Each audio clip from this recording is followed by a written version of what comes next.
Hello, I welcome you all to our digital classroom. Today we are going to explain the poem Going for Water by Robert Frost. When we tell about the poet, he was a farmer and mentor, four-time Pulitzer Prize winner. Besides that, he was a well-known poet in American poetry. And most of his works recognized for a realistic work on rural life. And when we tell about the poem, it contains 6 stanzas and the basic plot is search for water.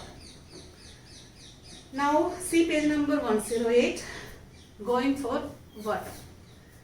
The well was dry beside the door, and so we went with pail and can across the fields behind the house to seek the brook if still it ran. The poem is basically about the children of a search of brook that runs beside their house across the fields. And to seek the brook if still it ran. That means they have not sure about the brook that it is still wet or dry. Okay. Now comes to next stanza. Not loth to have excuse to go, because the autumn eve was fair, though chill, because the fields were ours, and by the brook our woods were there. Not loth means unwilling, means they have no reason to say to no go out. That means they have no excuse to say them to go out here themselves. What? By? Because the autumn eve was fair. The evening was so fair. Although it was chill, then also it was so fair.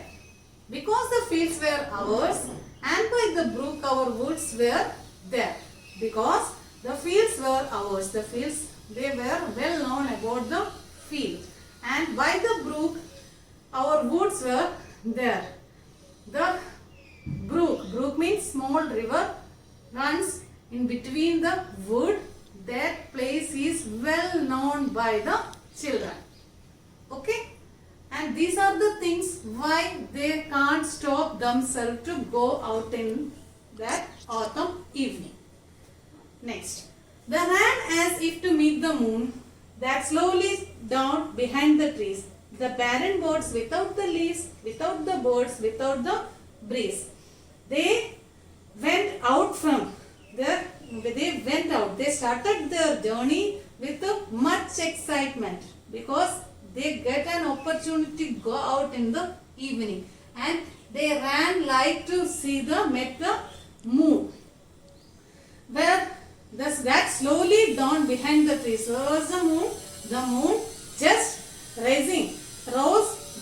dawned behind the trees. The barren birds without the leaves, without the birds, without the breeze.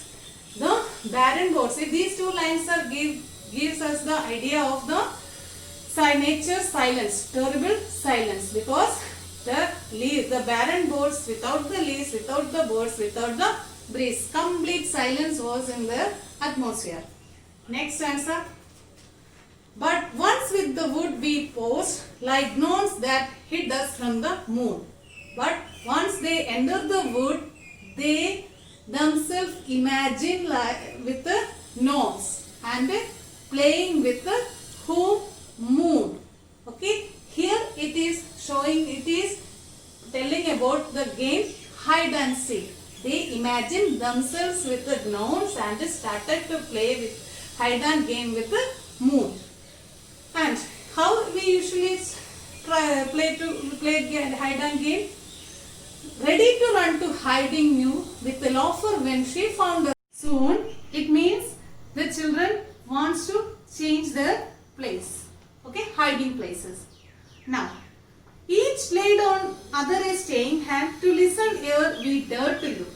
And in the hush we joined to make, we heard, we knew, we heard the brook. Here they much involved with the hide and seek, and in the game that they forget about the purpose of journey. So they stop to each other by holding their hands, and they just listen. They just hush. In that silence, they just try to find the sounds of brook. And we knew we heard the brook, and finally they realized they are nearby the brook.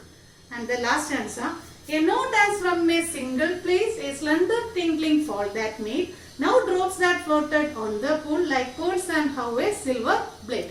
It's now telling how the voice of tinkling means soft voice of brook was. It was like a note. Note means not here the written note, the musical rhythm. It was a rhythmatic like a tinkling. So that means a light, clear, ringing voice.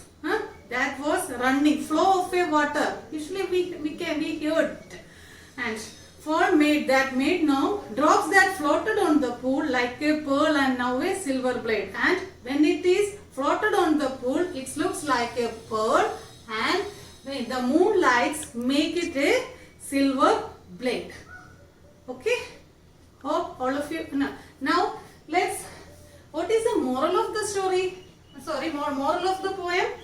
Being happy with what you have rather than being sad if what you don't have. This is a human mentality that we never value the things when it is with us. Here it's only happened in the poem also. The children and their parents, they may not aware about the brook, still their well was wet. Once the well was dried out, they suddenly realized the brook and they started the journey. And the whole poem is the excitement and the excitement and overjoy of the children. So I hope all of you understood the poem.